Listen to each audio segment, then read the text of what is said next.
Hello and welcome to this session. This is Professor Farhat, in which we will keep working with the general pricing approaches. And in this session, we specifically focus on the value-based pricing. This recording is part of a series of recording where we talk about how to price our items. How do we come up with that $7.99 price?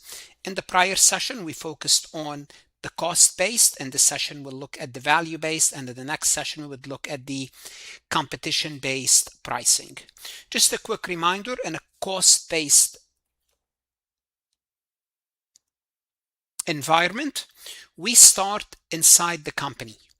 We take what costs us to make the product and add up a markup to it.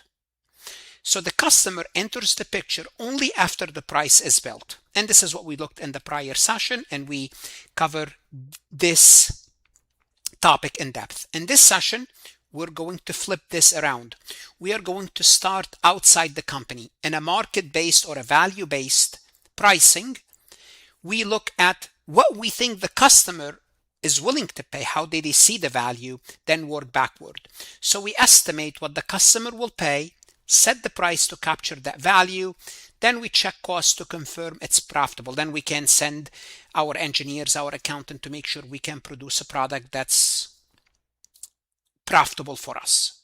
Now keep in mind, as we look at the value or market based, we have to understand in the real world, pricing is a combination of cost, value, and competition based. So you cannot just focus on value based and ignore the competition, or focus on the cost and ignore the value, or look at the value and ignore the cost. So you have to look at everything all together. This is what I want you to keep in mind. Although I'm covering those separately, is for you to understand them. And specifically, we're going to be looking at everyday low price and high-low prices, and they both live in this value or market-based family, built on the customer perception of value, not on marking up cost. And this is what we did in the prior session. Let's go ahead and get started. Before we proceed any further, I have a public announcement about my company, farhatlectures.com. My AI turns any lecture into a complete study system. You can create summary table, formulas, and example from each lecture. Flashcard builds from the lesson itself. A quiz build on the lesson, and as a bonus, convert any lecture into a portable short audio on the go, so it helps you with the retention. No noise, no generic responses, just clarity based on that specific lecture. Don't just watch, interact, test yourself, and retain the material using Farhat AI. Now go to farhatlectures.com now and see how the AI can help you understand, practice, and retain the material. So, starting with strategy number one, value-based, our strategy is called EDLP, Everyday Low Prices. Let's talk about the advantage of this method. Customers don't wait for sales. Well, they return out of habit. So the customers are loyal. They don't believe we are trying to kind of basically sell them at one price in one day and another price at another day.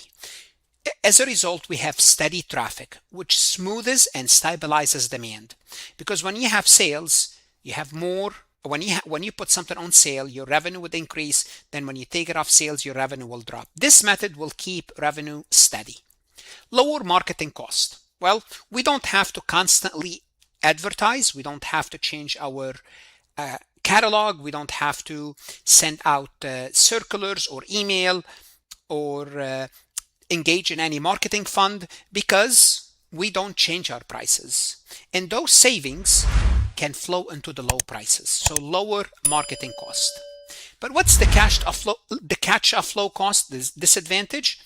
They're only sustainable if the company owns costs are low enough to stay profitable. So if you're selling at low cost, you can afford to keep selling at low cost. In other words, you're making a profit, and that profit is sustainable from this low cost. So you have to be aware of that. That's strategy number one. Strategy number two is called high-low pricing, and this plays on our psychology. What we do, we have high everyday prices with frequent visible discounts. Well, the thrill of the deal.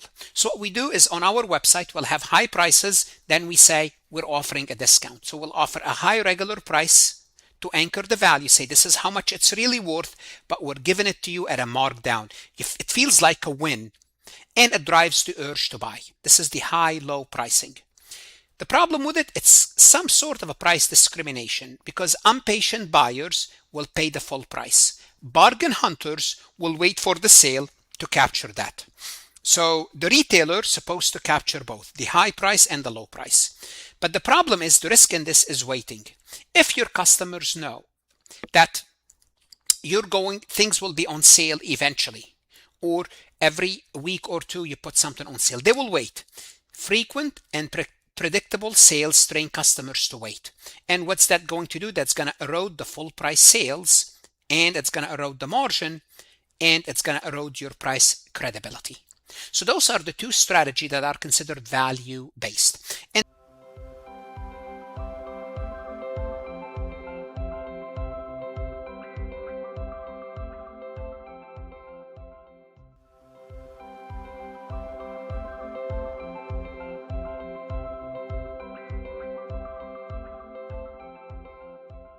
this is a summary of both of them. Regular price, constantly low, relatively high. Promotion, fewer or none, you would advertise more with the high-low method. Customer behavior, they're used to your low price. They don't have to wait. They buy. They don't feel they're going to be trapped, paying a high price later if they wait. It's sale timing driven. Margin pattern, thin but stable. The margin is high at full price, squeezed on the sale. Advertising cost, lower or none, we have a higher advertising cost. The primary risk, it's unsustainable of cost if your costs aren't low because you're selling at low cost. The primary risk is margin erosion and lost credibility. Let's get this logic right. What are the common claim? Common claim is value-based pricing, ignore cost. More precisely, cost is not the starting point in value-based pricing or market-based pricing, but it still decides whether the price is profitable and sustainable because we need cost. There's no way around this. The other claim is value-based pricing maximizes profit. Now, more precisely, it aims to capture willingness to pay. So we think there's a value and we'll capture the value, but the profit still depends on volume and you covering the cost. So competition and customer value ceiling cap the price because you cannot set a high price because the competition will take your customers if you set up a high price. It's going to cap that. Let's take a look at an example to see how both methods will work in the real world. So let's assume this company, their unit cost is 40. Which strategy net more this month? Now we're going to show you the example how it works in numbers just to kind of get you an idea. So the constant price at everyday low prices is $70. The contribution margin is 30, which is 70 minus 40 will give us a contribution margin of 30. If we sell 2,000 units times 30, the profit is 6,000 less promotion of 4,000. We'll get a net contribution of 56,000. The high-low method, when we sell it at $90, minus 40, we have a $50 contribution margin. When it's on sale, the contribution margin is half, $25. Now, we sell 60% on sale, so 800 times 50 and 1,200 times 25. In other words, of the 2,000 unit, we sell 800 at full price, 1,200 on sale. The 1,200 will bring us $25 in contribution margin. The 800 unit will bring us $50 in contribution margin. That's 70,000. And if we offer promotion 16,000, the net contribution is 54. Now, don't believe it means everyday low prices is better. This is just a random mix. Flip the mix, and at only 40% on sale, the high-low will net 64 and win. So I just want to let you know, there's no universal winner. The deciding lever are the full price, sale, mix, promotional cost, and demand response, not what we just did, the computation. The only reason I showed you the computation is to give you an idea, so you can touch what we mean by everyday low prices and how the company look at that. They would say, this is our price minus the cost, this is our contribution margin. The more unit we sell times that contribution margin. And a high-low method, some sale will be at full cost, some sale will be on discount or sale. So just want to show you this. Now in the next session, we would look at competition-based pricing. What should you do? Whether you are a CMA candidate, CPA candidate, accounting student, go to Farhat lectures, look at additional resources, multiple choice, true, false, videos, AI CPA simulations, cases, exercises. The best investment you can make is invest in yourself, and God bless.